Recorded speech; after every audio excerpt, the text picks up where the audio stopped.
ನಮಸ್ತೆ ವೀಕ್ಷಕರೇ, ನಾನು ನಿಮ್ಮ ಅಜಯ್ ಕುಮಾರ್.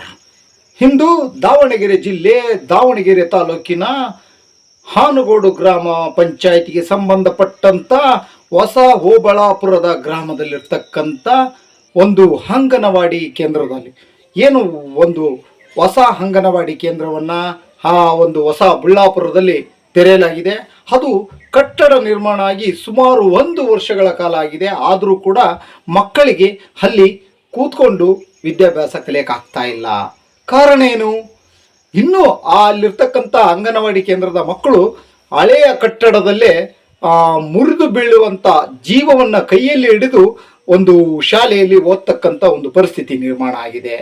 ಈ ವಿಷಯವಾಗಿ ಗ್ರಾಮ ಪಂಚಾಯಿತಿಯ PDO ಅಧಿಕಾರಿಗಳಿಗೆ ಗಮನಕ್ಕೆ ತಂದರೆ PDO ಅಧಿಕಾರಿಗಳು ಹೇಳ್ತಾರೆ, ನಿಮ್ಮ ಅಂಗನವಾಡಿ ಶಿಕ್ಷಕಿಯರಿಗೆ ಹೇಳಿ ಮಕ್ಕಳನ್ನ ಕರ್ಕೊಂಡಲ್ಲಿ ಕುಂದಿರಿಸ್ಕೊಳ್ಳೋಕೆ ಹೇಳಿ ಅಂತಾರೆ. ಶಿಕ್ಷಕಿಯರನ್ನು ಕೇಳಿದರೆ ಅಲ್ಲಿ ಎಲ್ಲ ಕಡೆಗೂ ಗಲೀಜಿದೆ, ಮುಳ್ಳು ಗಂಟೆಗಳು ಬೆಳೆದಿದ್ದಾವೆ, ಅಲ್ಲಿ ಮಕ್ಕಳನ್ನು ಯಾವ ಧೈರ್ಯದ ಮೇಲೆ ಹುಳ ಉಪ್ಪಡೆಗಳು ಬರ್ತದವೆ, ನಾನು ಆ ಮಕ್ಕಳನ್ನೇ ಯಾವ ಆಧಾರದ ಮೇಲೆ ಇಟ್ಕೊಂಡ್ಲಿ, ಯಾರು ಜವಾಬ್ದಾರರು ಅಂತ ಹೇಳ್ತಾ ಇದ್ದಾರೆ. ಏನಾಗ್ತಾ ಇದೆ ಅಂದರೆ ಅಲ್ಲಿರ್ತಕ್ಕಂಥ ಒಂದು ಕಟ್ಟಡ ಏನು ನಿರ್ಮಾಣ ಆಗಿದೆ ಅಂಗನವಾಡಿ ಕಟ್ಟಡ, ಅದು ಸಂಪೂರ್ಣವಾಗಿ ಏನಾಗಿದೆ ಅಂದರೆ ಮುಚ್ಚಿದೆ. ಹುಲ್ಲು ಎಲ್ಲ ಗಿಡ ಗಂಟೆಗಳು ಬೆಳೆದು ಮುಳ್ಳಿನ ಪೊದೆಯಾಗಿದೆ. ಅಲ್ಲಿ ತಿಪ್ಪೆಗಳನ್ನು ಹಾಕ್ತಾ ಇದ್ದಾರೆ.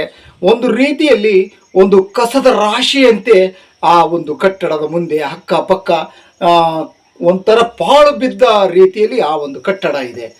ಇದುವರೆಗೂ ಯಾಕೆ ಅಲ್ಲಿರ್ತಕ್ಕಂಥ ಸ್ಥಳೀಯ ಜನಪ್ರತಿನಿಧಿಗಳು ಮೌನ ವಹಿಸಿದ್ದಾರೆ? ಕಾರಣ ಏನು? ಯಾಕೆ ಮಕ್ಕಳ ಜೀವ ಜೊತೆ ಚೆಲ್ಲಾಟ ಆಡ್ತಾ ಇದ್ದಾರೆ? ಬಿದ್ದು ಹೋಗುವಂಥ ಒಂದು ಪರಿಸ್ಥಿತಿಯಲ್ಲಿದ್ದರೂ ಕೂಡ ಅದೇ ಶಾಲೆಯಲ್ಲಿ ಅಂಗನವಾಡಿಯಲ್ಲಿ ಮಕ್ಕಳನ್ನು ಕಲಿಯಲು ಕಳಿಸ್ತಾ ಇದ್ದಾರೆ. ಕಾರಣ ಏನು? ಅಲ್ಲಿರ್ತಕ್ಕಂಥ ಜೀವಗಳಿಗೆ ಬೆಲೆನೇ ಇಲ್ವಾ? ಯಾಕೆ ಜನಪ್ರತಿನಿಧಿಗಳು ಮೌನ ವಹಿಸಿದ್ದಾರೆ? ಕಾರಣ ಏನು? ಇದುವರೆಗೂ ಯಾವುದೇ ಸ್ಥಳೀಯ ಜನಪ್ರತಿನಿಧಿಗಳಾಗಲಿ ಅಥವಾ ಅಧಿಕಾರಿಗಳಾಗಲಿ ಇತ್ತ ಕಡೆ ಗಮನ ಹರಿಸ್ತಿರೋದು ಒಂದು ವಿಪರ್ಯಾಸನೆ ಸರಿ. ಅಲ್ಲಿರ್ತಕ್ಕಂಥ ಮಕ್ಕಳ ಬಗ್ಗೆ ಯಾಕೆ ಕಾಳಜಿ ಇಲ್ಲ? ಸ್ಥಳೀಯ ಜನಪ್ರತಿನಿಧಿಗಳು ಇದ್ರ ಮೌನ ವಹಿಸಿದಾರಲ್ಲ ಯಾಕೆ?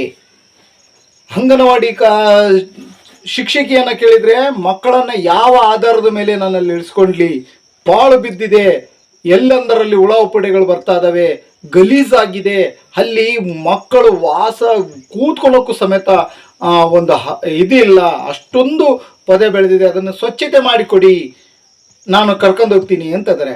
ಆದರೆ ನಮ್ಮ ಏನು PDO ಸಾಹೇಬ್ರು ಇದ್ರಲ್ಲ, ಹಾನಗೋಡು ಗ್ರಾಮ ಪಂಚಾಯತಿ PDO ಸಾಹೇಬ್ರು ಮಕ್ಕಳನ್ನು ಕರ್ಕೊಂಡೋಗಿ ಕೂತ್ಕೊಳ್ರಿ ಕ್ಲೀನ್ ಮಾಡಿಕೊಂಡು ಅಂತಾರೆ. ಹಾಗಾದ್ರೆ ಯಾರು ಟೀಚರು ಕ್ಲೀನ್ ಮಾಡ್ಕೊಂಡು ಕುಂದಿರ್ಸ್ಕೋಬೇಕಾ ಅಥವಾ ಗ್ರಾಮ ಪಂಚಾಯತಿಯವರ ಕ್ಲೀನ್ ಮಾಡಿಸ್ಬೇಕಾ? ಇವರಿಬ್ಬರ ಮಧ್ಯದಲ್ಲಿ ಮಕ್ಕಳ ಪರಿಸ್ಥಿತಿ ಏನಾಗ್ತಿರಬೇಕು? ಇವರಿಬ್ಬರ ಒಂದು ಗುದ್ದಾಟದಲ್ಲಿ, ಇವರಿಬ್ಬರ ಒಂದು ಇದರಲ್ಲಿ ಇಲ್ಲಿ ಮಕ್ಕಳಿಗೆ ಒಂದು ಹಾನಿಯನ್ನು ಉಂಟು ಮಾಡ್ತಾ ಇದ್ದಾರೆ. ಮಕ್ಕಳ ಒಂದು ಕಲಿಕೆಗೆ ಒಂದು ಅಡ್ಡಿಯನ್ನು ಪಡಿಸ್ತಾ ಇದ್ದಾರೆ. ಬಿದ್ದು ಹೋಗುವಂಥ ಒಂದು ಪಾಳು ಬೀಳುವ ಪರಿಸ್ಥಿತಿಯಲ್ಲಿರುವಂಥ ಒಂದು ಕೊಠಡಿಯಲ್ಲಿ ಮಕ್ಕಳನ್ನು ಕುಂದಿಸ್ಕೊಂಡು ವಿದ್ಯಾಭ್ಯಾಸ ಕಲಿಸ್ತಾ ಇದ್ದಾರೆ. ಆದರೆ ಹೊಸ ಅಂಗನವಾಡಿ ನಿರ್ಮಾಣ ಆದರೂ ಕೂಡ ಆ ಮಕ್ಕಳಲ್ಲಿ ಕೂತ್ಕೊಂಡು ವಿದ್ಯಾಭ್ಯಾಸ ಕಲಿಯುವ ಭಾಗ್ಯ ಇಲ್ಲ. ಎಂಥ ದುರ್ವಿಧಿ ಅಲ್ವಾ? ಹಾಗಿದ್ದ ಮೇಲೆ ಈಗಲಾದರೂ ಅಧಿಕಾರಿಗಳು ಕೂಡಲೇ ಎಚ್ಚೆತ್ತುಕೊಂಡು PDO ಆಗಿರ್ಬೋದು ಅಥವಾ ಸ್ಥಳೀಯ ಜನಪ್ರತಿನಿಧಿಗಳಾಗಿರ್ಬೋದು ಇತ್ತ ಕಡೆ ಗಮನ ಹರಿಸಿ ಆ ಮಕ್ಕಳಿಗೆ ಕೂತುಕೊಳ್ಳಲು ಒಂದು ಒಳ್ಳೆಯ ಸುಸಜ್ಜಿತವಾದ ಒಂದು ವಾತಾವರಣ ನಿರ್ಮಾಣ ಕೊಡಬೇಕು.